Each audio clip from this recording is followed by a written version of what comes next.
Yes. I'm just thinking about that multi-billion-dollar lawsuit. Yes. hmm I know you did everything because, in the name of domestic violence and child abuse. Yes. But there is a people that you do have to protect because every time that you sign one of these child support worksheets, yes, as I understand it, you obligate the state for what you sign into law. Now, I'm going to look at all of those that you say, well, he didn't get notice of court hearings, temporary order of child support. Now, in 2012, you thought, well, he can just get a job and support her. But at 65% garnishment, considering I don't have any other additional spouses or children, yes. Or even 50% garnishment if I did, yes. How did you think that I would support my family if I had another family at 50% garnishment? Now we have a real, well, prejudice, really. It's a conflict of interest. Yes.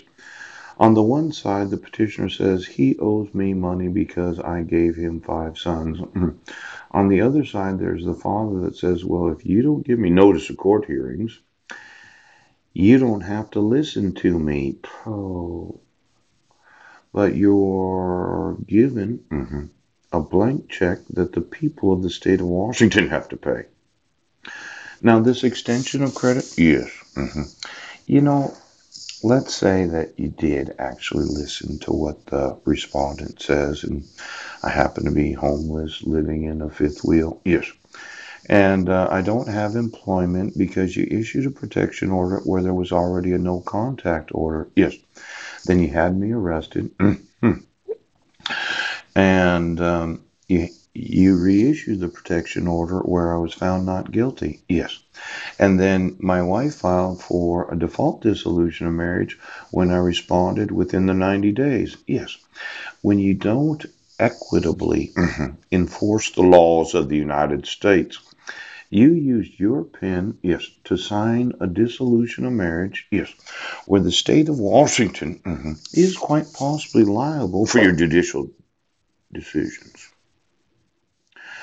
Now, I told you to remove it. Our actual marriage certificate is from the United Nations. I am going to sue each and every state and every judge of every state, yes, that thought, well, I'm going to teach a little fucker a lesson.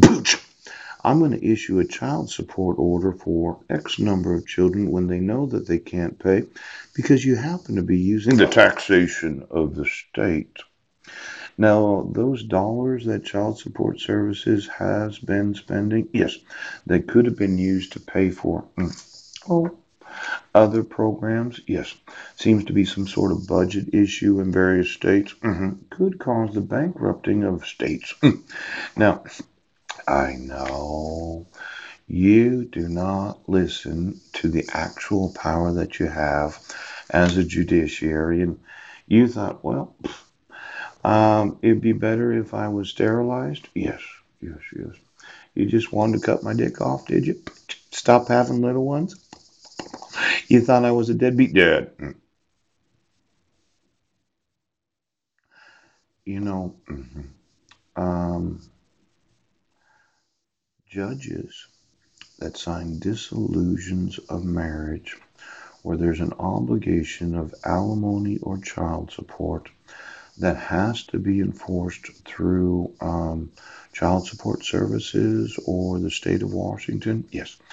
And the petitioner has to be paid, and then you're going to get back child support. Yes.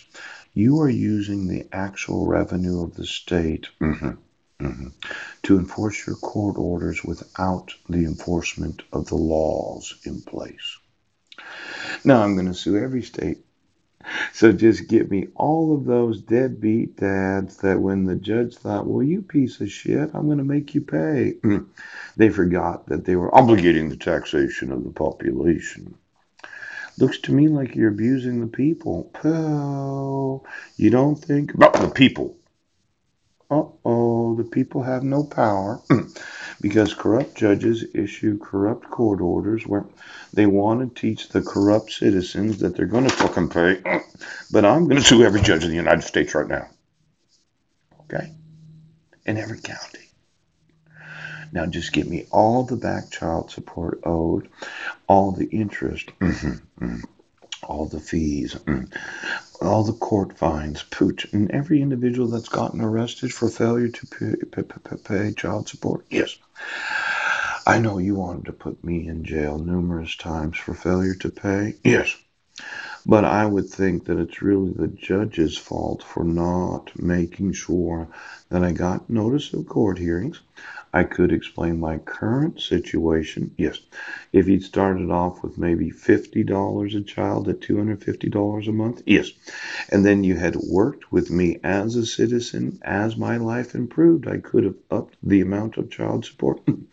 For some reason, judges seem to think that fathers really don't give a fuck about their kids. The problem is when you don't consider, give me the back child support right now. And every individual that's been arrested for failure to pay. It could be a harassment when you really think about it. An abuse of policing power. Yes. An abuse of power of the state for using judicial systems to obligate the citizens. Yes. And I just wanted to make absolutely fucking sure, okay? For every dissolution of marriage that didn't have the petitioner's name, yes. Are they valid? Pooch. Do you have to put the respondent's name on the dissolution of marriage? Or you just make some shit up right now? It's going to be a multi-billion-dollar day. I want to know every person for the last 20 years, yes, that's been arrested, yes, for failure to pay back child support. Then I want the actual dissolution of marriage. Their response, yes. And I want to know, did you give them notice of court?